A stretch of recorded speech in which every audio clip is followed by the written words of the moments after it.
ಶಾರದಾ ಜಗಲಿ ಮೇಲೆ ಬಂದು ನಿಲ್ಲುತ್ತಾಳೆ. ಪಕ್ಕದ ಮನೆ ಸುಬ್ಬಮ್ಮ ಗಿಡಗಳಿಗೆ ನೀರು ಹಾಕುತ್ತಾ ಕಾಣಿಸುತ್ತಾಳೆ. ಅಷ್ಟೇ ಶಾರದಂಗೆ ಎಲ್ಲಿಲ್ಲದ ಕೋಪ ಬರುತ್ತೆ. ಏನೇ ಸುಬ್ಬಮ್ಮ, ನೀನು ಗಿಡಗಳಿಗೆ ನೀರ್ ಹಾಕ್ತಾ ಇದ್ಯಾ? ನಿನ್ ಸೊಸೆ ಎಲ್ಲಿ ಹೋಗಿದ್ದಾಳೆ? ಸೊಸೆ ಮನೇಲಿ ಟಿವಿ ನೋಡ್ತಾ ಇದ್ದಾಳೆ, ನಾನೇ ಇರಲಾರ್ದೆ ಹೀಗೆ ನೀರ್ ಹಾಕ್ತಾ ಇದ್ದೀನಿ. ಏನ್ ಮನುಷ್ಯಳೆ ನೀನು? ಸೊಸೆ ಟಿವಿ ನೋಡ್ತಾ ಇದ್ರೆ ನೀನ್ ಕೆಲಸ ಮಾಡ್ತಾ ಇದ್ಯಾ? ಚಿಚಿ, ಸೊಸೆಗೆ ಯಾವಾಗ್ಲೂ ಜವಾಬ್ದಾರಿ ಕೊಡಬಾರ್ದು. ನಾವು ಬದುಕಿರುವಷ್ಟು ಕಾಲ ನಮ್ಮ ಕೈಯಳತೆಯಲ್ಲಿ, ನಮ್ಮ ಕಣ್ಣನತೆಯಲ್ಲಿ ಇಟ್ಕೋಬೇಕು. ಸೊಸೆ ಅಂತ ಕರಿತಲೆ ಭಯದಿಂದ ಓಡ್ಕೊಂಡು ನಾವೆಲ್ಲಿದ್ಯೋ ಅಲ್ಲಿ ಬರ್ಬೇಕು. ನಿನಗಿರುವ ಕೈಯೆಳೆತನಿ ಎಲ್ಲರಿಗೂ ಸಹಜವಾಗುತ್ತ ಶಾರದಾ? ಸರಿ ಬಿಡು, ನಾನ್ ಕೆಲ್ಸ ನಾನ್ ಮಾಡ್ಕೋತೀನಲ್ಲ. ಆದ್ರೂ ಈಗ ನಡೀತಾ ಇರೋ ದಿನಗಳು ನಮ್ದಲ್ವೇ? ಸಾಕು ಬಿಡೆ, ಮನೆಗೆ ಬಂದ ಸೊಸೆನ ಮುಷ್ಟಿಲಿ ಇಟ್ಕೊಳ್ಳೋದು ಅನ್ನೋದು ಒಂದು ಕಲೆ. ಅದು ನಿನ್ನಂತವಳಿಗೆ ಇಲ್ಲ ಅಂತ ನನ್ಗೆ ಅರ್ಥವಾಗಿ ಹೋಯ್ತು. ಸೊಸೆ ಟಿವಿ ನೋಡ್ತಾ ಇದ್ರೆ ನಾನು ಗಿಡಗಳಿಗೆ ನೀರ್ ಮಾತ್ರನೇ ಹಾಕ್ತಾ ಇದ್ದೀನಿ. ಅದೇ ನಿನ್ನ ಆ ಕಡೆ ಪಕ್ಕದ ಸರೋಜನ್ ನೋಡು, ಸೊಸೆನ ಕೂರ್ಸಿಟ್ಟು ಎಲ್ಲ ಕೆಲಸ ಅವಳೇ ಮಾಡ್ತಾಳೆ. ಮತ್ತೆ ಅದಕ್ಕೇನಂತೀಯ? ಅದು ಹುಚ್ಚುತನ ಅಂತೀನಿ. ಸೊಸೆಗೆ ಭಯಪಟ್ಟು ಎಲ್ಲ ಕೆಲಸಗಳು ಮಾಡ್ತಾ ಇದ್ದಾಳೆ ಅಂತೀನಿ. ನೀವೇನು ಹೀಗಿದ್ದೀರಾ? ನಿಮ್ಮನ್ನ ಸರಿ ಮಾಡೋದು ನನ್ನಿಂದಾಗಲ್ಲ ಎಂದು ಶಾರದಾ ಅನ್ನುತ್ತಾ ಇರುವಾಗ ಅವಳ ಸೊಸೆ ಅನಾಮಿಕ ಭಯದಿಂದ ಟೀ ತೆಗೆದುಕೊಂಡು ಬರುತ್ತಾಳೆ. ತನ್ನ ಮಾತು ತಡವರಿಸುತ್ತೆ. ಅತ್ತೆ, ಟೀ ತಂದಿದ್ದೀನಿ. ಶಾರದಾ ಕೋಪದಿಂದ ನೋಡಿ, ಏನೋ ಬಂಗಾರದ ಕಪ್ಪು ತಂದಿರೋ ಹಾಗೆ ಆಡ್ತಾ ಇದೆಯಲ್ಲೇ, ನೀನು ತಂದಿದ್ದು ಟೀ. ಅತ್ತೆ, ಟೀ ತಂದಿದ್ದೀನಿ ಕುಡಿ ಅಂತ ಮಾಮೂಲಿಯಾಗಿ ಹೇಳ್ಬಾರ್ದಾ? ಏನ್ ಸೊಸೆ? ಅನಾಮಿಕ ಭಯಪಡುತ್ತಾ, ಸಾರಿ ಅತ್ತೆ, ಇನ್ಮೇಲಿಂದ ಹಾಗೆ ಕೇಳ್ತೀನಿ. ಏನ್ ಅಡ್ಗೆ ಮಾಡ್ತಾ ಇದ್ಯಾ?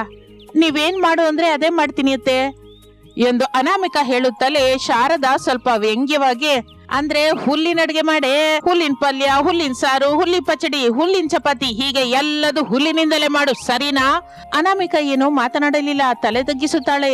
ಶಾರದಾ ಏನು ಮಾತನಾಡದೆ ಚಕಚಕ ಟೀ ಕುಡಿದು ಕಪ್ಪನ್ನು ಕೊಡುತ್ತಾಳೆ. ನಾನು ಸರೋಜಳ ಮನೆಗೆ ಹೋಗ್ತಾ ಇದ್ದೀನಿ. ಮನೆಯಲ್ಲಿ ತರಕಾರಿ ಇಲ್ದೇ ಇದ್ರೆ ಮಾರ್ಕೆಟ್ ಹತ್ರ ಹೋಗಿ ತಗೊಂಬಾ. ಅಷ್ಟೇ ಹೊರತು ನಾನು ಹೇಳಿದ್ದೀನಿ ಅಂತ ನಿಜವಾಗಿ ಸೊಪ್ಪಿನ ಅಡ್ಗೆ ಮಾಡ್ಬೇಡ, ಹೋಗು.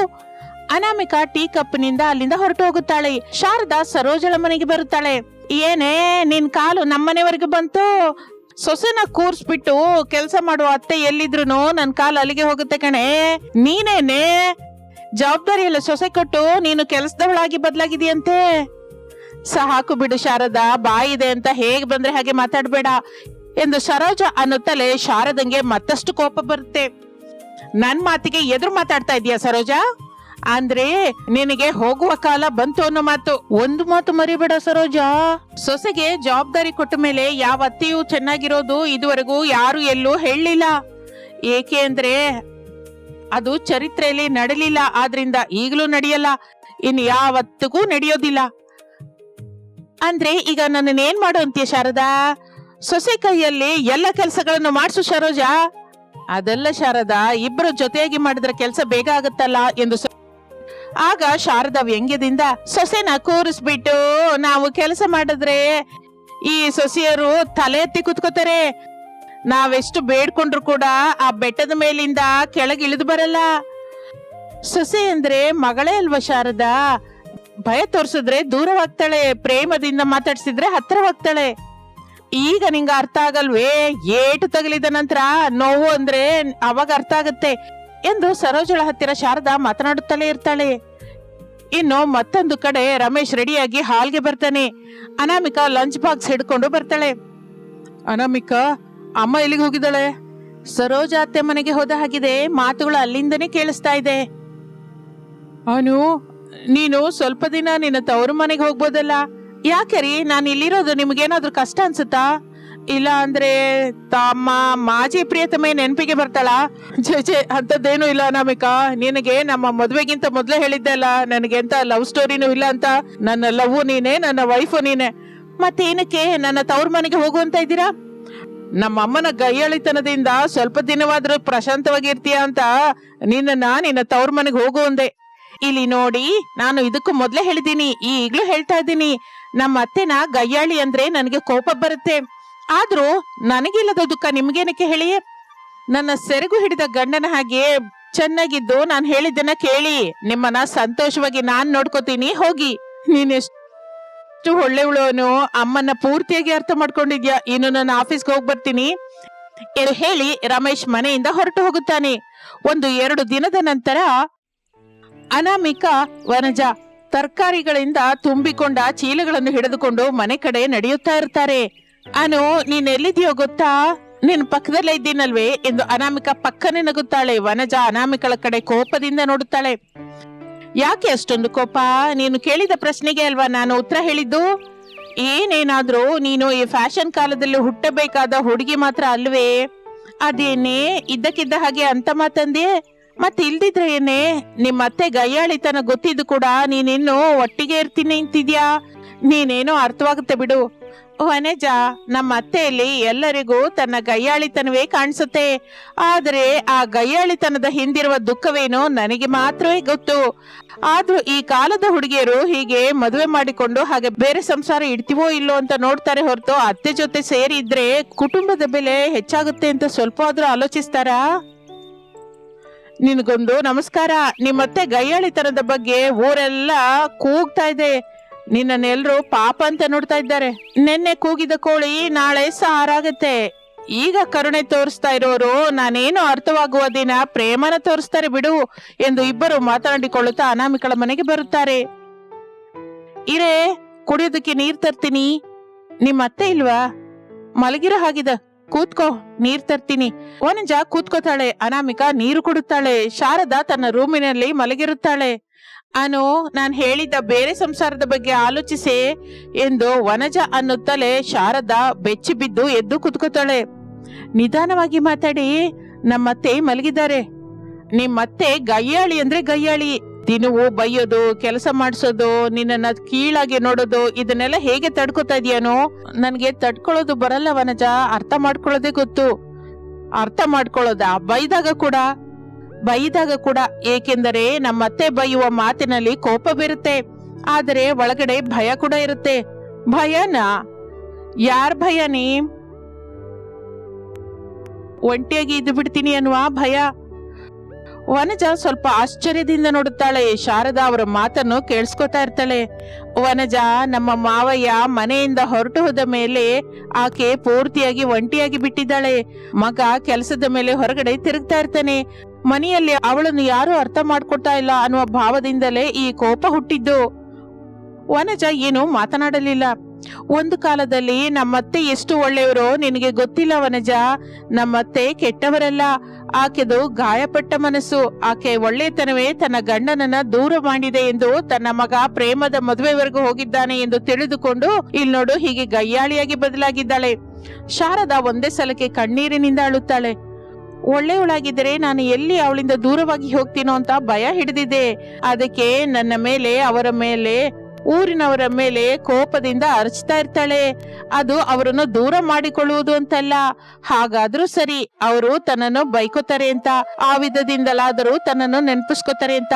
ಅನು, ನೀನು ನಿಜವಾಗಿಯೂ ಗ್ರೇಟು. ಒಬ್ಬ ಅತ್ತೆನ ಇಷ್ಟೆಲ್ಲ ಅರ್ಥ ಮಾಡ್ಕೊಂಡ ಸೊಸೆನ ನಾನು ಎಲ್ಲಿಯೂ ನೋಡಿಲ್ಲ. ಸಾಕು ಬಿಡು, ಇನ್ನು ಮನೆಗೆ ಹೋಗು. ನಾವು ಮಾತಾಡ್ಕೊಂಡಿದ್ದು ನಿನ್ಗೆ ಗೊತ್ತಿಲ್ಲ ಅಲ್ಲ. ಇನ್ನು ಮೇಲಿಂದ ನಾನು ಕೂಡ ನಮ್ಮ ಅತ್ತೆನ ಅರ್ಥ ಮಾಡ್ಕೊಳ್ಳುವ ಪ್ರಯತ್ನ ಶುರು ಮಾಡ್ತೀನಿ. ಹೌದು ಅನಾಮಿಕಾ, ಇಷ್ಟಕ್ಕೂ ನಿಮ್ಮ ಮಾವಯ್ಯ ಎಲ್ಲಿಗೆ ಹೋಗಿದ್ದಾರೆ? ಎಲ್ಲಿಗೂ ಹೋಗಿಲ್ಲ ವನಜ, ಮತ್ತೊಬ್ಬರನ್ನು ಮದುವೆ ಮಾಡ್ಕೊಂಡು ಏನೋ ಇನ್ನೊಂದ್ ಕಡೆ ಇದ್ದಾರೆ ಬಿಡು. ಮತ್ತೆ ನಿಮ್ಮ ಅತ್ತೆಗೇನು ಕೋಪ ಬರ್ಲಿಲ್ವಾ? ಅಲ್ಲಿವರೆಗೂ ಬಂದಿಲ್ಲ, ಆದ್ರೆ ಆ ಕ್ಷಣದಿಂದ ಶುರುವಾಗಿದೆ. ತನ್ನ ಒಳ್ಳೆಯತನವನ್ನು ಕೈಲಾಗದ ತನ ಎಂದು ಭಾವಿಸುತ್ತಿದ್ದಾರೆ ಅಂತ ಇಲ್ಲಿ ನೋಡು ಹೀಗೆ ಬದಲಾಗಿ ಹೋಗಿದ್ದಾಳೆ. ವನಜ ಏನು ಮಾತನಾಡದೆ ಹೊರಟು ಹೋಗುತ್ತಾಳೆ. ಮಾರನೇ ದಿನ ಬೆಳಗ್ಗೆ ಅನಾಮಿಕಾ ಎದ್ದು ನೋಡುವ ಹೊತ್ತಿಗೆ ಶಾರದಾ ಸ್ವಯಂ ಆಗಿ ಅಡುಗೆ ಮನೆಯಲ್ಲಿ ಟೀ ಮಾಡ್ತಾ ಇರ್ತಾಳೆ. ಎದ್ಯ ಸೊಸೆ, ತಗೋ ಈ ಟೀ ಕುಡಿ. ಅತ್ತೆ, ನೀವು ನನ್ನನ್ನು, ನನ್ನ ದುಃಖನ ಅರ್ಥ ಮಾಡ್ಕೊಂಡಿದ್ದೀಯ ಸೊಸೆ. ಇನ್ನು ನಿನಗೆ ಕಷ್ಟ ಕೊಡೋದು, ಮಾತಾಡೋದು ಅಷ್ಟು ಒಳ್ಳೇದಲ್ಲ ಅಂತ ಅನ್ಸಿದೆ. ಕಲೆತು ಬೆರೆತು ಕೆಲಸ ಮಾಡ್ಕೊಳ್ಳೋಣ. ಹಾಗೆ ಗಯ್ಯಾಳಿ ಅತ್ತೆಯಾಗಿ ಕಾಣಿಸಿದ ಶಾರದಳಲ್ಲಿರುವ ದುಃಖವನ್ನು ಅರ್ಥ ಮಾಡಿಕೊಂಡು ತನ್ನ ಪ್ರೇಮದಿಂದ ಆಕೆಯ ಮನಸ್ಸನ್ನು ಬದಲಾಯಿಸುತ್ತಾಳೆ ಅನಾಮಿಕಾ. ಕುಟುಂಬವೆಂದರೆ ಒಬ್ಬರ ತಪ್ಪನ್ನು ಒಬ್ಬರು ಹುಡುಕುವುದಲ್ಲ, ಒಬ್ಬರ ದುಃಖವನ್ನು ಮತ್ತೊಬ್ಬರು ಅರ್ಥ ಮಾಡ್ಕೊಳ್ಳೋದು. ಅತ್ತೆ ಗಯ್ಯಾಳಿತನದ ಹಿಂದೆ ಕೂಡ ಪ್ರೇಮವಿದೆ ಎಂದು ಅನಾಮಿಕಾ ಅರ್ಥ ಮಾಡಿಕೊಂಡು ಆ ಮನೆಗೆ ನಿಜವಾದ ದೀಪವಾಗುತ್ತಾಳೆ. ಇದು ಇಂದಿನ ಕತೆ. ಮತ್ತೊಂದು ಆಸಕ್ತಿಕರ ಕತೆ ಜೊತೆ ಮತ್ತೆ ಸೇರೋಣ. ಅಲ್ಲಿಯವರೆಗೂ ವಿರಾಮ. ನಮಸ್ತೆ. ದುಃಖದಿಂದ ಕಣ್ಣೀರು ಹಾಕ್ತಾ ಇರುವ ಅತ್ತೆ ಶಾರದಳನ್ನು ಸೊಸೆ ಅನಾಮಿಕ ಕೋಪದಿಂದ ನೋಡ್ತಾ ಇರ್ತಾಳೆ. ಶಾರದಳ ಮಗ ರಮೇಶ್, ಗಂಡ ಪ್ರಸಾದ್ ಮೌನವಾಗಿರುತ್ತಾರೆ. ಅನಾಮಿಕ ಆವೇಶದಿಂದ ಗಟ್ಟಿಯಾಗಿ, ಇನ್ನು ಇಲ್ಲೇ ಇದ್ದೀರಾ? ಇನ್ನು ಇಲ್ಲಿಂದ ಹೊರಟೋಗಿ, ಇನ್ನು ಯಾವತ್ತು ಎಲ್ಲೂ ನನಗೆ ಕಾಣಿಸ್ಬೇಡಿ, ಹೊರಟೋಗಿ ಎಂದು ಗಟ್ಟಿಯಾಗಿ ಅರಚುತ್ತಾಳೆ. ಕಣ್ಣೀರಿನಿಂದ ಶಾರದ, ಸ್ವಲ್ಪ ನಾನು ಹೇಳೋದು ಕೂಡ ಕೇಳ್ಕೊ ಸೊಸೆ. ದುಡ್ಡು ಕಳ್ತನ ನಾನು ಮಾಡಿಲ್ಲ, ಆದ್ರೂ ನನ್ ಮನೇಲಿ ನಾನೇನಕ್ಕೆ ಕಳ್ತನ ಮಾಡ್ತೀನಿ ಹೇಳು? ಮತ್ತೋದಾಗಿದೆ. ಈ ಮನೆ ನನ್ನ ಹೆಸರ ಮೇಲೆ ಯಾವತ್ತೂ ಬರ್ದಿದ್ದೀರಾ. ಈಗ ಇದು ನನ್ನ ಮನೆ. ನಾನು, ನನ್ ಗಂಡ, ನನ್ನ ತಮ್ಮ ಚರಣ್ ಇಲ್ಲೇ ಇರ್ತೀವಿ. ನೀವು ಮಾವಯ್ಯ ಹೊರಟೋಗಿ. ಬಹಳ ಸಂತೋಷ ಸೊಸೆ. ನನ್ನನ್ನು ಕೂಡ ಇಲ್ಲಿ ಇರೋ ಅಂತ ಹೇಳದೆ ನನ್ನ ಹೆಂಡತಿ ಜೊತೆ ಹೋಗು ಅಂತ ಹೇಳಿದಿ. ಗಂಡ ಹೆಂಡತಿಯರ ಬಂಧನ ಎಲ್ಲಿದ್ದರೂ ಇಬ್ಬರು ಜೊತೆಯಾಗಿ ಇರಬೇಕು. ಅದು ಗುಡಿಸಲು ಇರಬಹುದು, ಇಂತಹ ದೊಡ್ಡ ಮನೆ ಕೂಡ ಇರಬಹುದು.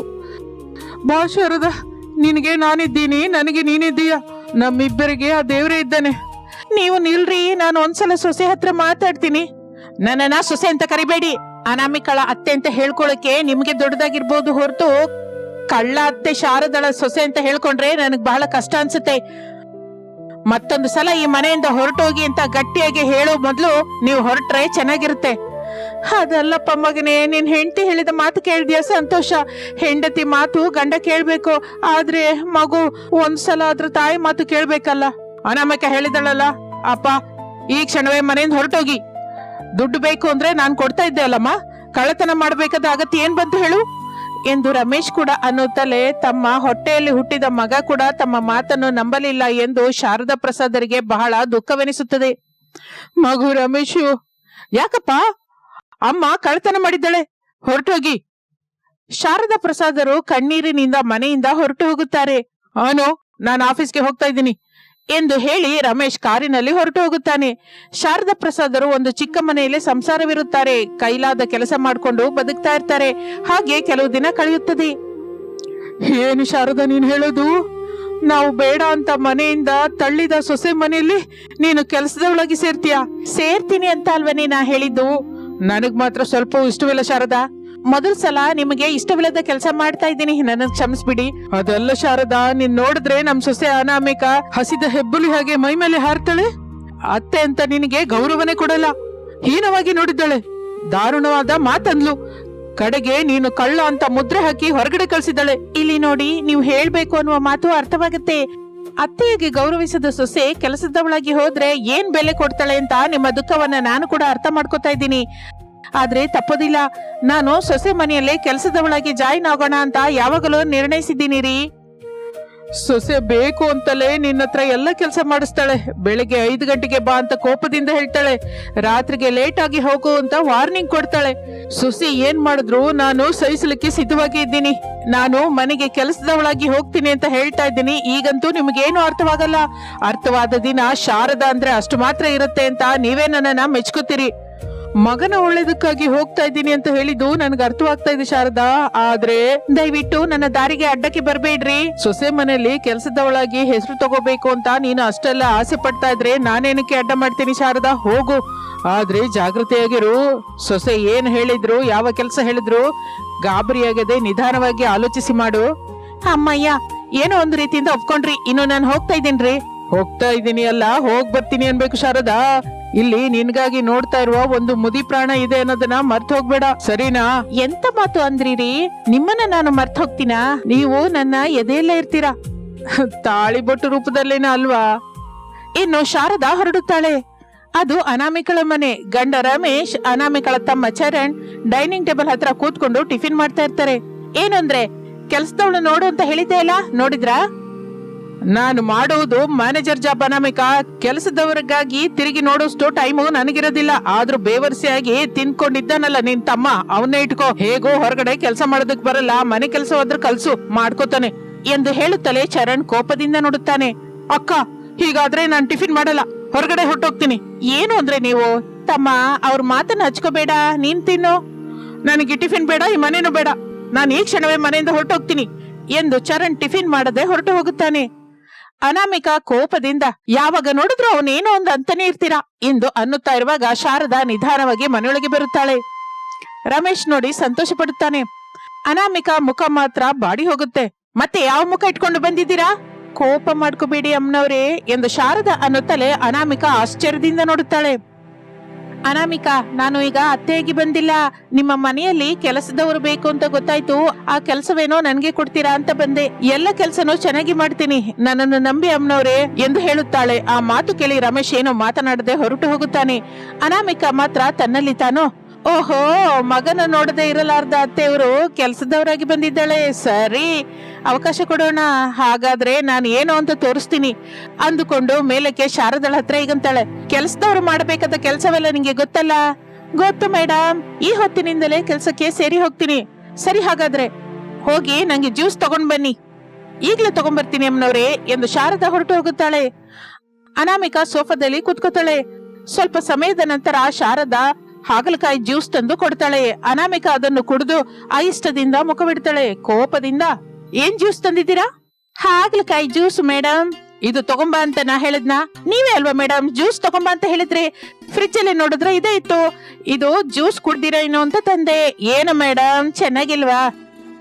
ನೀನ್ ಮುಖದ ಹಾಗಿದೆ ಅಂದ್ರೆ ಚೆನ್ನಾಗಿದೆ ಅನ್ನೋ ಮಾತು. ಇನ್ನೊಂದ್ ಗ್ಲಾಸ್ ಜ್ಯೂಸ್ ತಗೊಂಬ ಅಂತೀರಾ ಮೇಡಮ್? ನೀನ್ ಜ್ಯೂಸ್ ಬೇಡ, ಏನು ಬೇಡ, ವಡೆ ಮಾಡು ಹೋಗು ಎಂದು ಹೇಳುತ್ತಲೇ ಶಾರದಾ ಜ್ಯೂಸ್ ಹಿಡಿದುಕೊಂಡು ನಗುತ್ತಾ ಹೊರಟು ಹೋಗುತ್ತಾಳೆ.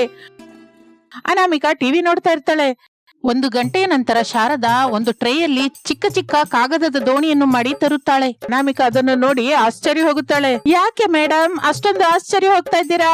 ನೀವು ವಡೆ ಮಾಡು ಅಂತ ಹೇಳಿದ್ರಲ್ವಾ, ಅದೇನೋ ನನಗೆ ಮಾಡೋದಕ್ಕೆ ಬರಲ್ಲ, ಅದಕ್ಕೆ ಹೀಗೆ ದೋಣಿ ಮಾಡ್ಕೊಂಡು ತಗೊಂಡ್ಬಂದಿದ್ದೀನಿ. ಇನ್ನು ಆಡ್ಕೊಳ್ಳಿ.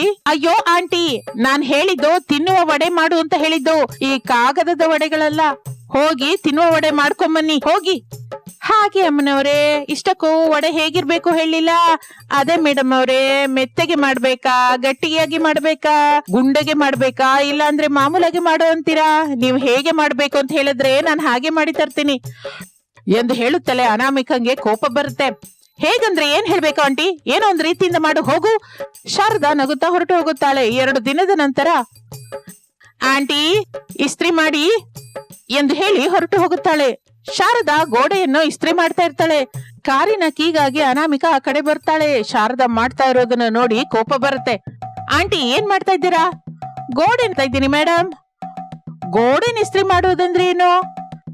ಮೇಡಮ್ ಅವ್ರೆ, ನೀವು ಇಸ್ತ್ರಿ ಮಾಡು ಅಂತ ಹೇಳಿದ್ರಿ, ಆದ್ರೆ ಏನ್ ಮಾಡ್ಬೇಕು ಅಂತ ಹೇಳಿಲ್ವಲ್ಲ. ನನ್ಗೇನು ಕೊಟ್ಟಿಲ್ಲ ನೀವು ಇಸ್ತ್ರಿ ಮಾಡು ಅಂತ, ಅದಕ್ಕೆ ಗೋಡೆನ ಇಸ್ತ್ರಿ ಮಾಡ್ತಾ ಇದ್ದೀನಿ ಎಂದು ಹೇಳುತ್ತಲೇ ಅನಾಮಿಕಾ ತಲೆ ತಿರುಗಿ ಕೆಳಗೆ ಬೀಳುತ್ತಾಳೆ.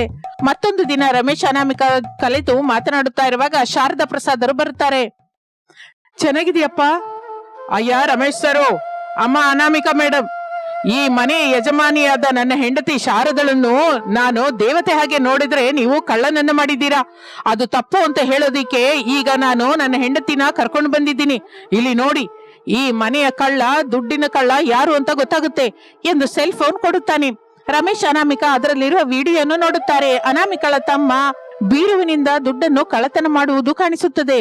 ನೋಡಿದ್ರಲ್ಲ, ಆ ಕಳ್ಳನ ಗುರ್ತು ಹಿಡ್ದಿದ್ದರಲ್ಲ, ಆ ದಿನ ಕೂಡ ಇದೇ ನಡೀತಪ್ಪ.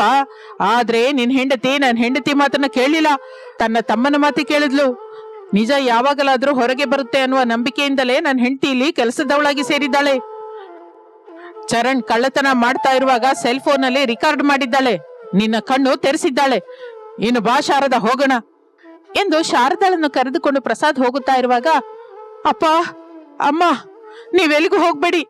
ಅನಾಮಿಕಳೆ ತನ್ನ ತಮ್ಮನ ಜೊತೆ ಸೇರಿ ತನ್ನ ತವರು ಮನೆಗೆ ಹೋಗ್ತಾಳೆ. ಇದು ನಮ್ಮನೆ, ನಾವು ಇಲ್ಲೇ ಇರೋಣ ಎಂದು ಹೇಳುತ್ತಾ ಇರುವಾಗ ಚರಣ್ ಮನೆಯೊಳಗೆ ಬರುತ್ತಾನೆ. ಅನಾಮಿಕಂಗೆ ಕೋಪ ಬರುತ್ತೆ. ಏನ್ ತಮ್ಮನು ನೀನು? ಛೀ, ಕೇಳಿದಾಗಿಲ್ಲ ನಿಂಗೆ ದುಡ್ಡು ಕೊಡ್ತಾನೆ ಇದ್ದೆ ಅಲ್ಲ, ಆದ್ರೂ ಕಳ್ಳತನ ಯಾಕೆ ಮಾಡ್ದೆ? ದೇವತೆಯಂತಹ ನಮ್ಮ ಅತ್ತೆನ ಮನೆ ಕಳ್ಳನಾಗಿ ಮಾಡ್ದೆ. ಹೋಗು ಇಲ್ಲಿಂದ, ನಿನ್ ಮುಖ ನಂಗೆ ತೋರಿಸ್ಬೇಡ. ನೀನು ಕೂಡ ನಿನ್ ತಮ್ಮನ ಜೊತೆ ಹೊರಟೋಗು ಅನಾಮಿಕಾ. ನಾನು ನಿನ್ ಜೊತೆ ಸಂಸಾರ ಮಾಡಕ್ಕಾಗಲ್ಲ. ಇಷ್ಟು ಕಾಲ ನಿನಗೆ ದುಃಖ ಮಾಡಬಾರ್ದು ಅಂತ ನಾನು ಎಷ್ಟೋ ಮಾಡಿದೆ, ಆದ್ರೆ ಅದನ್ನ ನೀನು ನಿಲ್ಲಿಸಿಕೊಳ್ಳಲಿಲ್ಲ. ಇನ್ನು ನಿನ್ ಮುಖ ನಂಗೆ ತೋರಿಸ್ಬೇಡ, ಹೊರಟೋಗು ಎಂದು ಕೋಪದಿಂದ ಹೇಳುತ್ತಲೇ ಚರಣ್ ಆವೇಶದಿಂದ ಹೊರಟು ಹೋಗುತ್ತಾನೆ. ಅನಾಮಿಕಾ ಮಾತ್ರ ಹೋಗದೆ ಶಾರದಳ ಕಾಲನ್ನು ಹಿಡಿದುಕೊಂಡು ದುಃಖದಿಂದ, ಅತ್ತೆ ನನ್ನನ್ನು ಕ್ಷಮಿಸ್ಬಿಡಿ. ಒಡ ಹುಟ್ಟಿದವನ ಮೇಲಿನ ಪ್ರೇಮ ನನ್ನನ್ನು ಕುರುಡನನ್ನಾಗಿ ಮಾಡಿತು, ಅಹಂಕಾರಿಯಾಗಿ ಬದಲಾಯಿಸಿತು, ಸ್ವಾರ್ಥದಿಂದ ಆಲೋಚಿಸಿದೆ. ನಿಮ್ಮನ್ನು ಎಷ್ಟೋ ಕಷ್ಟ ಕೊಟ್ಟೆ. ಇನ್ನು ಮೇಲಿಂದ ನಾವು ಜೊತೆಯಾಗಿ ಇರೋಣ. ಎಂದು ಬೇಡಿಕೊಳ್ಳುತ್ತಾಳೆ. ಅದಕ್ಕೆ ಶಾರದಾ ಒಪ್ಪಿಕೊಳ್ಳುತ್ತಾಳೆ. ಸರಿಯಮ್ಮ ಸೊಸೆ, ಹೋಗಿ ಅಡ್ಗೆ ಕೆಲಸ ನೋಡು. ಅನಾಮಿಕಾ ಹೊರಟು ಹೋಗುತ್ತಾಳೆ. ಶಾರದಾ ಅಂದ್ರೆ ಇಷ್ಟು ಮಾತ್ರ ಇರುತ್ತೆ ಅಲ್ವೇನ ಶಾರದಾ? ಅತ್ತೆ ಕೆಲಸದವಳಾಗಿ ಯಾಕೆ ಸೇರಿದ್ಲು ಅಂತ ಈಗ ನನಗೆ ಅರ್ಥವಾಯ್ತು. ಇನ್ನು ನಮ್ಗೆ ಕಷ್ಟಗಳು ಬರೋದಿಲ್ಲ. ಹಾಗೆ ಅತ್ತೆ ಸೊಸೆಯರು ಒಟ್ಟಾಗಿ ಇರುತ್ತಾ ಆನಂದದಿಂದ ಜೀವಿಸ್ತಾ ಇರ್ತಾರೆ. ಇದು ಇಂದಿನ ಕಥೆ. ಮತ್ತೊಂದು ಆಸಕ್ತಿಕರ ಕಥೆ ಜೊತೆ ಮತ್ತೆ ಸೇರೋಣ. ನಮಸ್ತೆ.